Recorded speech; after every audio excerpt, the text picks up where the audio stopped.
পানি খাওয়ার সংকট অনেক। রেস্কিউ লাগবে না, আমরা উপরে দোতলায় আছি কিন্তু খাওয়ার শর্ট। জি আমাদের বোর্ড একটা অলরেডি খাওয়ার আছে গেছে, আমরা এইদিকে আসছি খোঁজ খবর নিতে। আমরা এতক্ষণ ওইদিকে ছিলাম, জি ওইদিকে ছিলাম, আমরা মাত্র আসছি এদিকে। আচ্ছা কখন আসবেন? আপনাদেরকে হেলিকপ্টারে কি খাওয়া দেওয়া হয়েছে? না না আমাদেরকে দেন, ওই যে বড় বিল্ডিং এ দিছে। আচ্ছা সমস্যা নাই, অপেক্ষা করুন, আমাদের সোনাগাজীতে অলরেডি 400-500 খাবার ব্যবস্থা প্যাকেট তৈরি করা আছে। আপনাদের এখানে কয় ফ্যামিলি হবে? আমরা এখানে 25 জন আছি, 25 জন। 25 জন? জি, জি। আচ্ছা আচ্ছা।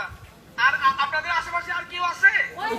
আরেক বিল্ডিং আছে, আরেক বিল্ডিং এ আপনার ওইখানে 20-25 জন হবে। কোথায় এটা? ওই যে এখান থেকে দেখা যাচ্ছে দোতলা বিল্ডিং। না না আমরা সব